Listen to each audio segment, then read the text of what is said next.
क्या दोस्तों आपको पता है ज्वालामुखी फटने के कारण सुर्खियों में रहा कैनरी द्वीप किस देश में स्थित है? पंजाब के नए मुख्यमंत्री के रूप में शपथ किसने ली? नॉर्वे शतरंज ओपन 2021 मास्टर्स वर्ग का खिताब किसने जीता? ऐसे ही 13 बड़ी खबरों को कवर करते हुए हमने आज का बोले तो 21 सितंबर 2021 का करंट अफेयर का वीडियो तैयार किया है। क्वालिटी की दृष्टि से बेस्ट है यह वीडियो, आप लास्ट तक देखें।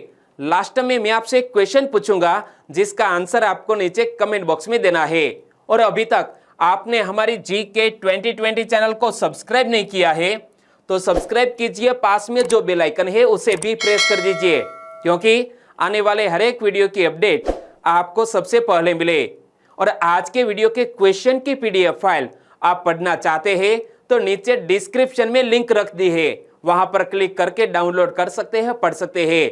और जो फाइल डिस्क्रिप्शन वाली मैं आपको पढ़ा रहा हूं वो फाइल पढ़ना चाहते हैं तो हमारी टेलीग्राम चैनल के साथ भी आप जुड़ सकते हैं। चलिए बिना वक्त गंवाए स्टार्ट करते हैं पहले क्वेश्चन से।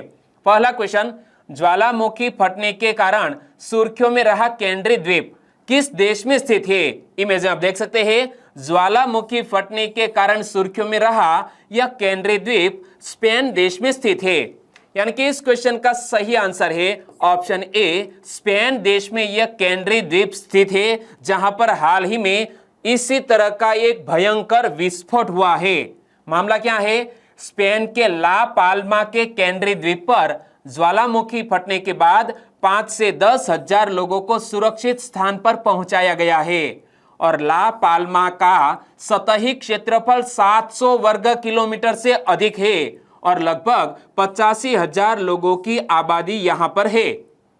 और कैनरी द्वीप समूह के दूसरे सबसे छोटे ला पाल्मा द्वीप पर 20,000 से अधिक भूकंपों के मापे जाने के एक हफ्ते बाद यह ज्वालामुखी फटा है।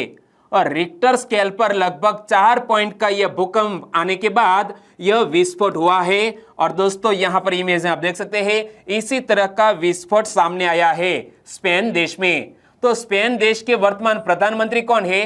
Pedro Sanchez. कौन? पेड्रो सांचेज वर्तमान में स्पेन देश के प्रधानमंत्री है। पेड्रो सांचेज द्वीप समूह पहुंचे और उन्होंने संयुक्त राज्य अमेरिका की एक नियोजित यात्रा को रद्द कर दिया है। यहां वह संयुक्त राष्ट्र की महासभा में भाग लेने जा रहे थे और दोस्तों यूनाइटेड नेशंस की जनरल असेंबली में भाग लेने का जो उनका कार्यक्रम था वो भी रद्द कर दिया है। तो याद रखो स्पेन देश के प्रधानमंत्री का नाम पेड्रो सांचेज। और दोस्तों इसी तरह हर क्वेश्चन से जुड़े इंपॉर्टेंट फैक्ट मैं आपके सामने रखता हूं। हमारा यह तरीका आपको अच्छा लगता है लाइक करना मत भूलिएगा। दूसरा क्वेश्चन है आपकी स्क्रीन पर, पंजाब राज्य के नए मुख्यमंत्री कौन बने? पंजाब राज्य के नए मुख्यमंत्री के रूप में हाल ही में शपथ ली है चरणजीत सिंह चन्नी ने। यानी कि इस क्वेश्चन का सही आंसर है पंजाब के नए मुख्यमंत्री बन गए हैं। पहली बार नाम सुन रहे हैं तो ध्यान से पढ़ लो, चरणजीत सिंह चन्नी पंजाब राज्य के नए मुख्यमंत्री बन गए हैं। और चरणजीत सिंह चन्नी ने किसका स्थान लिया है? कैप्टन अमरिंदर सिंह का स्थान लिया है। यानी कि इस क्वेश्चन का सही आंसर है चरणजीत सिंह चन्नी। इमेज में आप देख सकते हैं कांग्रेस के दलित नेता चरणजीत सिंह चन्नी पंजाब के नए चीफ मिनिस्टर बने। चरणजीत सिंह चन्नी रामदासिया सिख कम्युनिटी से है। इधर यह भी खबर मिली है कि सुखजिंदर रंधावा और ब्रह्म मोहिंद्रा को डिप्टी सीएम बनाया जाएगा। किसको? सुखजिंदर रंधावा और ब्रह्म मोहिंद्रा को पंजाब के डेप्यूटी चीफ मिनिस्टर बनाए जाएंगे। तो दोस्तों आपके सामने कोई खबर आई है डिप्टी सीएम को लेकर तो नीचे कमेंट सेक्शन में जरूर बताना। और हम बात करें चरणजीत सिंह चन्नी की तो चरणजीत सिंह चन्नी चमकौर साहिब से लगातार 3 बार विधायक बने। 2007 में उन्होंने निर्दलीय चुनाव जीता था। इसके बाद 2 बार कांग्रेस की टिकट पर एमएलए बने। 2015 से 2016 तक पंजाब विधानसभा में विपक्ष के नेता रहे। दोस्तों नाम मत भूलिएगा, चरणजीत सिंह चन्नी पंजाब के नए चीफ मिनिस्टर। और चरणजीत सिंह चन्नी को मुख्यमंत्री पद की शपथ किसने दिलाई है? तो हाल ही में पंजाब के नए राज्यपाल कौन बने हैं? बनवारी लाल पुरोहित ने यह चरणजीत सिंह चन्नी को मुख्यमंत्री पद की शपथ दिलाई। और पंजाब में कांग्रेस का शासन है, तो पंजाब में कांग्रेस पार्टी इंचार्ज कौन है? हरीश रावत। इमेज में आप देख सकते हैं पंजाब में कांग्रेस पार्टी के इंचार्ज है, नाम क्या है? हरीश रावत। तीसरा क्वेश्चन, नॉर्वे शतरंज ओपन 2021 मास्टर्स कक्षा का खिताब किसने जीता है? नॉर्वे शतरंज ओपन 2021 में मास्टर्स वर्ग में खिताब जीत लिया है भारत के ग्रैंड मास्टर डी गुकेश ने, यानी कि इस क्वेश्चन का सही आंसर है डी गुकेश। इमेज में आप देख सकते हैं ग्रैंड मास्टर डी गुकेश ने इस महीने का अपना लगातार दूसरा टूर्नामेंट नॉर्वे शतरंज ओपन 2021 मास्टर्स वर्ग जीता है और गुकेश ने नाबाद 10 में से 8.5 अंकों का स्कोर बनाया और टूर्नामेंट जीतने की प्रतियोगिता से पहले एक पूर्ण अंक हासिल किया। और इनियान, वो हमारे भारत देश के ग्रैंड मास्टर है, इनियान ने दूसरा स्थान हासिल किया। और डी गुकेश की लाइव रेटिंग 2621 हो गई है और यह लाइव रेटिंग के जरिए डी गुकेश को क्या फायदा होगा? तो देखो, डी गुकेश का अगला कार्यक्रम यूरोपीय क्लब कप है, जहां कार्लसन, जो एक विश्व के महानतम शतरंज के दोस्तों खिलाड़ी है, यानी कि शतरंज के प्लेयर है, कार्लसन, ग्रिशुक, हरिकृष्णा, शशि किरण और अन्य खेलने जा रहे हैं, वहां पर खेलने जाएंगे डी गुकेश। और डी गुकेश ने दोस्तों 1 साल पहले, यानी कि 2 साल पहले एक नया कीर्तिमान स्थापित किया था, उनकी भी बात कर ले। तमिलनाडु के रहने वाले हैं डी गुकेश। तमिलनाडु के डी गुकेश जनवरी 2019 में दुनिया के दूसरे सबसे युवा ग्रैंड मास्टर बने थे। उन्होंने 12 साल 7 महीने और 17 दिन में यह उपलब्धि हासिल की और इस तरह से भारत के सबसे युवा ग्रैंड मास्टर भी बने थे डी गुकेश। किस राज्य के हैं? तमिलनाडु के। चौथा क्वेश्चन, हाल ही में दोहा में एशियाई स्नूकर खिताब किसने जीता? हाल ही में दोहा में एशियाई स्नूकर चैंपियनशिप का खिताब जीत लिया है भारत देश के पंकज अडवाणी ने, यानी कि इस क्वेश्चन का सही आंसर है पंकज अडवाणी। इमेज में आप देख सकते हैं हाथ में ट्रॉफी लिए हुए पंकज अडवाणी ने ईरान के आमिर सरखोश को हराकर, किसको? ईरान देश के आमिर सरखोश को हराकर एशियाई स्नूकर चैंपियनशिप का खिताब जीत लिया है। और पंकज अडवाणी ने खुद अपने आधिकारिक ट्विटर हैंडल पर अपने एशियाई स्नूकर चैंपियनशिप को बरकरार रखने की खबर की पुष्टि की है। और यहां हम पंकज अडवाणी की बात करें तो पंकज अडवाणी ने 2019 में भी एशियाई स्नूकर चैंपियनशिप जीती थी, 2021 में भी जीत ली है। कांग्रेचुलेशन पंकज अडवाणी को। जब उन्होंने फाइनल में थानावत तीरापोंग पाईबुन को, नाम थोड़ा डिफिकल्ट है, फाइनल में 2019 में थानावत तीरापोंग पाईबुन को 6-3 से हराकर सभी प्रारूपों में एशियाई और विश्व चैंपियनशिप जीतने वाले एकमात्र खिलाड़ी बन गए थे पंकज अडवाणी। और टूर्नामेंट के 2020 संस्करण को वैश्विक महामारी के कारण रद्द कर दिया गया था। कोविड-19 के वैश्विक महामारी के कारण 2020 के यह टूर्नामेंट को रद्द कर दिया गया था। और पंकज अडवाणी एक बहुत ही कुशल बिलियर्ड्स और स्नूकर खिलाड़ी है, क्योंकि वह 23 बार के विश्व चैंपियन है। क्या? पंकज अडवाणी 23 बार के विश्व चैंपियन है। और वास्तव में अडवाणी, जिन्हें द गोल्डन बॉय के नाम से भी जाना जाता है, क्या? हमारे देश के पंकज अडवाणी को द गोल्डन बॉय के नाम से भी जाना जाता है। और बिलियर्ड्स के सभी प्रारूपों में एशियाई और विश्व चैंपियनशिप जीतने वाले एकमात्र क्यूइस्ट है पंकज अडवाणी। तो उनके करियर की भी बात कर ली हमने और यह महत्वपूर्ण जो बात थी वो मैंने आपके सामने रखी है। और दोस्तों, आपको करंट अफेयर पढ़ना अच्छा लग रहा है तो लाइक कीजिए। चलिए आगे बात करते हैं 5वें क्वेश्चन के। प्राइम वॉलीबॉल लीग औपचारिक रूप से कहां लॉन्च की गई? प्राइम वॉलीबॉल लीग औपचारिक रूप से हैदराबाद में लॉन्च की गई, यानी कि इस क्वेश्चन का सही आंसर है हैदराबाद। प्राइम वॉलीबॉल लीग में कितनी टीमें शामिल है? 6 टीमें शामिल है। जिस तरह आईपीएल की टूर्नामेंट है, जिस तरह कबड्डी की टूर्नामेंट है, इसी के तर्ज पर यह दोस्तों वॉलीबॉल की टूर्नामेंट है। नाम है प्राइम वॉलीबॉल लीग और इसमें 6 टीमें शामिल है। 6 टीमें कौन कौन से? तो इनके नाम है Calicut Heroes, Ahmedabad Defenders, defending champion Chennai Blitz, Kochi Blue Spider, Hyderabad Black Hawks और बेंगलुरु टॉर्पीडो। तो यह 6 प्राइम वॉलीबॉल लीग की टीमें हैं। जिस तरह आईपीएल में सनराइजर्स हैदराबाद है, और दोस्तों चेन्नई वाली कौन सी, बॉम्बे वाली कौन सी, आपको याद है क्योंकि हाल ही में आईपीएल का दूसरा संस्करण शुरू हो चुका है। यहां हम बात करें प्राइम वॉलीबॉल लीग की, तो यह लीग किसके द्वारा प्रायोजित है? फैंटेसी गेम लीडर A23 द्वारा यह दोस्तों इवेंट है वो प्रायोजित है। और प्राइम वॉलीबॉल लीग संबंधित फ्रेंचाइजी के मालिकों की उपस्थितियों में औपचारिक रूप से हैदराबाद में यह लीग को लॉन्च किया गया है। और प्राइम वॉलीबॉल लीग के वर्तमान सीईओ कौन है? जॉय भट्टाचार्य। इमेज आप देख सकते हैं, वो है प्राइम वॉलीबॉल लीग के सीईओ, नाम मत भूलिएगा, जॉय भट्टाचार्य। छठा क्वेश्चन, सातोशी नाकामोतो की प्रतिमा का अनावरण किसने किया है? इमेज आप देख सकते हैं, सातोशी नाकामोतो की प्रतिमा का अनावरण किया है हंगरी देश ने। यानी कि इस क्वेश्चन का सही आंसर है हंगरी देश। और यह सातोशी नाकामोतो कौन है? दोस्तों जिस तरह वर्चुअल करेंसी है बिटकॉइन, तो बिटकॉइन के संस्थापक माने जाते हैं सातोशी नाकामोतो, और उनकी प्रतिमा का अनावरण किया है हंगरी देश ने। इमेज आप देख सकते हैं, हंगरी ने 16 सितंबर 2021 को बिटकॉइन के संस्थापक सातोशी नाकामोतो की प्रतिमा का अनावरण किया है।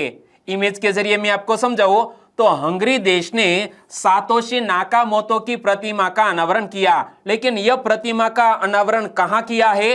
हंगरी की कैपिटल बुडापेस्ट में। बुडापेस्ट में इस भव्य कांस्य प्रतिमा का अनावरण किया गया। और आगे मैं आपको बताऊं तो बिटकॉइन डिजिटल मुद्रा के निर्माता को श्रद्धांजलि देने वाली यह दुनिया भर में पहली ऐसी प्रतिमा है। और इसका निर्माण बुडापेस्ट में डेन्यूब नदी के पास एक बिजनेस पार्क में किया गया है। कहां पर? बुडापेस्ट में डेन्यूब नदी के पास एक बिजनेस पार्क में इसका उद्घाटन किया गया। और बिटकॉइन है क्या? बिटकॉइन को 2008 में वैश्विक वित्तीय संकट की पृष्ठभूमि में बनाया गया था। इसका उद्देश्य क्या है? बिटकॉइन का उद्देश्य पीयर टू पीयर ऑनलाइन लेन देन के लिए सुरक्षित तकनीक विकसित करके पारंपरिक वित्तीय संस्थानों को दरकिनार करना है। सातवां क्वेश्चन, थानु पद्मनाभन का पुणे में निधन हो गया, वे कौन थे? मित्रों यहां वे कौन थे, थी नहीं बल्कि थे, क्योंकि वो एक मेल थे। तो थानु पद्मनाभन का पुणे में निधन हो गया, वो कौन थे? वो थे एक जाने माने वैज्ञानिक। यानी कि इस क्वेश्चन का सही आंसर है ऑप्शन डी, वैज्ञानिक। प्रसिद्ध सैद्धांतिक भौतिक विज्ञानी और पद्मश्री पुरस्कार प्राप्त करने वाले प्रोफेसर थानु पद्मनाभन का पुणे में हृदय गति रुकने से निधन हो गया है। क्या? हार्ट अटैक की वजह से निधन हो गया है। याद रखो, पद्मश्री विजेता है हमारे यह प्रोफेसर थानु पद्मनाभन, और वो प्रसिद्ध सैद्धांतिक भौतिक विज्ञानी थे। और वह 64 वर्ष के थे। और उनके परिवार में उनकी पत्नी बसंती और बेटी हंसा दोनों वैज्ञानिक है। क्या? उनकी पत्नी वसंती और बेटी हंसा वो भी दोनों साइंटिस्ट ही है। और केरल के रहने वाले पद्मनाभन को 2007 में पद्मश्री से सम्मानित किया गया था। थानु पद्मनाभन विश्व स्तर पर प्रसिद्ध सैद्धांतिक भौतिक विज्ञानी और inter university centre for astronomy and astrophysics के अकादमी विभाग के डीन प्रोफेसर थे, जिसका हाल ही में 64 वर्ष की आयु में हृदय की गति रुकने से निधन हो गया है। आगे मैं आपको बताऊं तो केरल राज्य विज्ञान प्रौद्योगिकी और पर्यावरण परिषद ने हाल ही में पद्मनाभन को आजीवन उपलब्धि पुरस्कार केरल शास्त्र पुरस्कार से सम्मानित किया था। क्या? केरल ने पद्मनाभन को आजीवन उपलब्धि पुरस्कार केरल शास्त्र पुरस्कार से सम्मानित किया था। और केंद्र सरकार के प्रधान वैज्ञानिक सलाहकार कौन है? तो याद रखो, केंद्र सरकार के प्रधान वैज्ञानिक सलाहकार है के विजय राघवन। इमेज में आप देख सकते हैं, हाल ही में पद्मनाभन के निधन पर हमारे यह वैज्ञानिक सलाहकार के विजय राघवन ने शोक व्यक्त किया है। आठवां क्वेश्चन, ग्लोबल मीथेन प्लेज की घोषणा किसने की है? हाल ही में ग्लोबल मीथेन प्लेज की घोषणा की है अमेरिकन राष्ट्र प्रमुख जो बाइडेन ने। यानी कि इस क्वेश्चन का सही आंसर है जो बाइडेन। अमेरिकी राष्ट्रपति जो बाइडेन ने ग्लोबल मीथेन प्लेज की घोषणा की, जो इस दशक के अंत तक मीथेन उत्सर्जन में 1/3 की कटौती करने के लिए अमेरिका और यूरोपीय संघ के नेतृत्व वाला प्रयास है।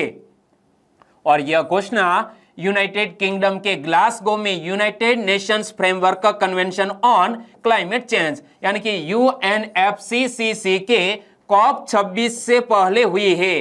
तो याद रखो COP 26 का आयोजन कहां किया जाने वाला है? यूनाइटेड किंगडम के ग्लासगो में। और इससे पेरिस जलवायु समझौते के लक्ष्यों का पालन करने में भी मदद मिलेगी। और अमेरिका और यूरोपीय संघ के बीच समझौता वर्ष 2030 तक यानी कि वर्ष 2020 के स्तर के आधार पर वर्ष 2030 तक वैश्विक मीथेन उत्सर्जन को कम से कम 30% कम करने का लक्ष्य निर्धारित करता है। आगे मैं आपको बताऊं तो 9वां क्वेश्चन आपकी स्क्रीन पर। पैन आधार लिंकेज की समय सीमा बढ़ाकर कब तक कर दी गई है? पैन कार्ड और आधार कार्ड लिंकेज की समय सीमा को बढ़ाकर कर दिया है 31 मार्च 2022 तक। यानी कि इस क्वेश्चन का सही आंसर है option C, March 2022। Central Board of Direct Taxes यानी कि CBDT ने कहा है कि कोविड-19 महामारी के कारण विभिन्न हितधारकों को हो रही कठिनाइयों को दूर करने के लिए समय सीमा बढ़ा दी गई है, जिससे अनुपालन में आसानी होगी। इसमें आगे कहा गया है कि पैन को आधार से जोड़ने के लिए आयकर विभाग को आधार संख्या की सूचना देने की समय सीमा 30 सितंबर 2021 से बढ़ाकर 31 मार्च 2022 कर दी गई है। 10वां क्वेश्चन, किस राज्य की विधानसभा ने बाल विवाह के पंजीकरण की अनुमति देने वाला विधेयक पारित किया है?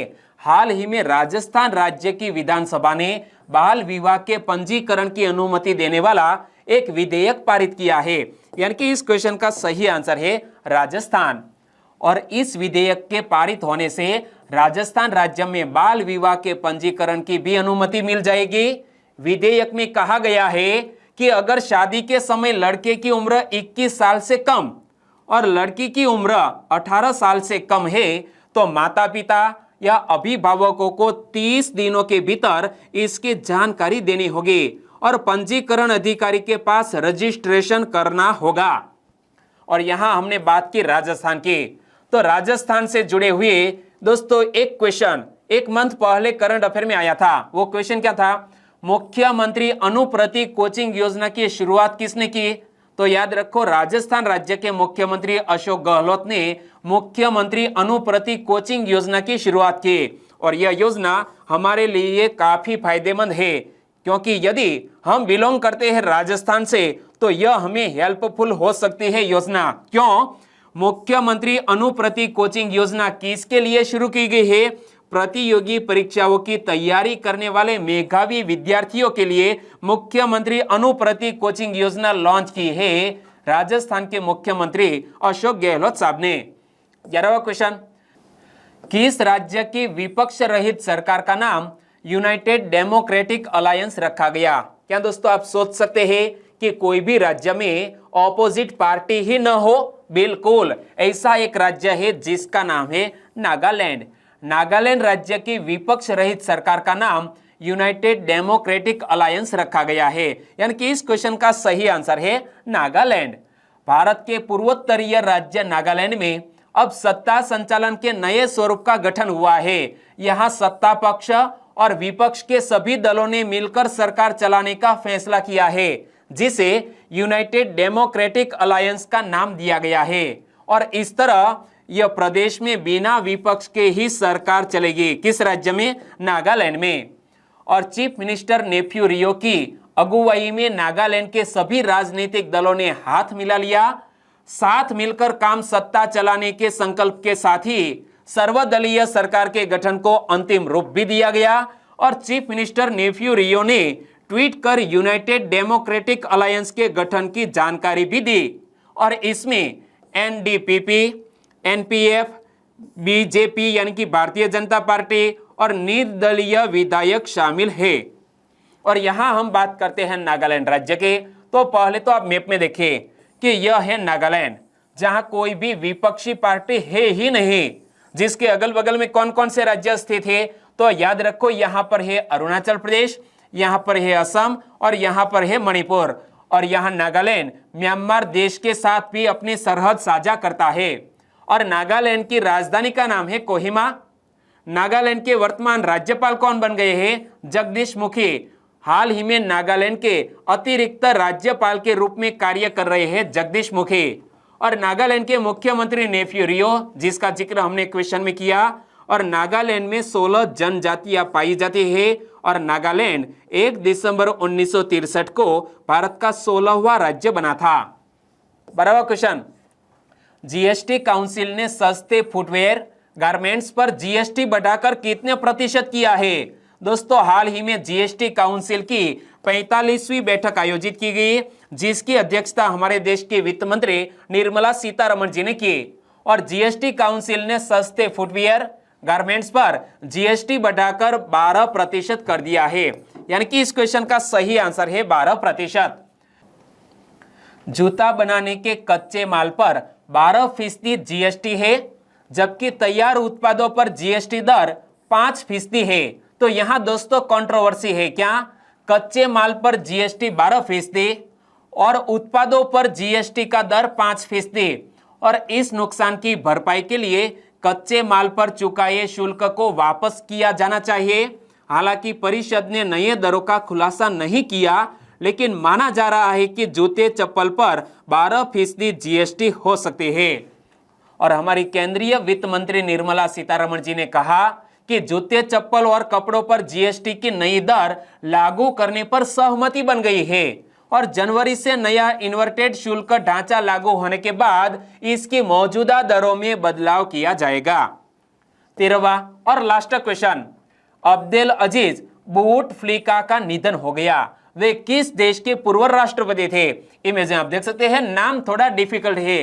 अब्देल अजीज बूटफ्लिका वो दोस्तों अल्जीरिया देश के पूर्व राष्ट्रपति थे। यानी कि इस क्वेश्चन का सही आंसर है अल्जीरिया। अल्जीरिया के सबसे लंबे राष्ट्रपति अब्देल अजीज बूटफ्लिका का 84 वर्ष की आयु में निधन हो गया है। श्री बूटफ्लिका के समर्थन को उन्हें 1 दशक के विनाशकारी युद्ध के बाद देश में शांति और सुरक्षा बहाल करने का श्रेय दिया जाता है। किसको? श्री बूटफ्लिका को। और वह एकमात्र व्यक्ति थे जो देश को एकजुट करने में सक्षम थे। और यहां हमने अल्जीरिया का जिक्र किया, तो अल्जीरिया से जुड़ा हुआ एक क्वेश्चन इसी मंथ में करंट अफेयर में आया था 2 सितंबर को, कि भारत और किस देश के नौसेनाओं ने अपतटीय क्षेत्र में पहली बार युद्धाभ्यास किया है? तो भारत और अल्जीरिया की नौसेनाओं ने अपतटीय क्षेत्र में पहली बार युद्धाभ्यास किया। और तब भी मैंने आपको बताया था, क्या बताया था? कि भारत और अल्जीरिया की नौसेनाओं ने अल्जीरिया के अपतटीय क्षेत्र में पहली बार अभ्यास किया, जो दोनों पक्षों के बीच बढ़ते समुद्री सहयोग को प्रदर्शित करता है। और इस अभ्यास में भारतीय नौसेना के आईएनएस ताबर और अल्जीरियाई नौसेना के पोत एजाद जैर ने हिस्सा लिया। और अब बात करते हैं लास्ट वीडियो के क्वेश्चन की। लास्ट वीडियो में मैंने आपसे क्वेश्चन पूछा था, 1500 मीटर दौड़ में एक नया राष्ट्रीय रिकॉर्ड किसने बनाया है? 1500 मीटर दौड़ में एक नया राष्ट्रीय रिकॉर्ड बनाया है हरमिलन कौर बेंस ने। यानी कि इस क्वेश्चन का सही आंसर है हरमिलन कौर बेंस। इमेज में आप देख सकते हैं किसका रिकॉर्ड तोड़ा है? सुनीता रानी का रिकॉर्ड तोड़ा है। लगभग सभी दोस्तों ने बिल्कुल सही जिक्र किया है। इनमें से कुछ फ्रेंड के नाम लेना चाहूंगा, तो वो है पारुल राठवा, उन्होंने पूरे सेंटेंस में आंसर लिखा है, बहुत बढ़िया। अमित जांगेड़, प्रहलाद फतेपरा, सांखट प्रवीण, सभी दोस्तों का आंसर बिल्कुल सही। तो सेंटा अंकित, हितेश पारगे, अंकुर वालंद और गोवन्या धरती, सभी दोस्तों को बहुत बहुत धन्यवाद। हमारे कुछ और भी सब्सक्राइबर फ्रेंड है, वो है कृष्णा पटेल, हितेश कुमार, नितिन चावड़ा और हितेश सोलंकी। और दोस्तों सभी को दिल से थैंक यू सो मच। और आज के वीडियो का क्वेश्चन ये रहा स्क्रीन पर। हिंदी भाषा के लिए वर्ष 2020 के साहित्य अकादमी पुरस्कार से किसको सम्मानित किया गया है? क्या मोस्ट इंपोर्टेंट क्वेश्चन है। हिंदी भाषा के लिए वर्ष 2020 के साहित्य अकादमी पुरस्कार से किसको सम्मानित किया गया है? सही ऑप्शन आपने चुन लिया है, तो आंसर दीजिए नीचे कमेंट बॉक्स में।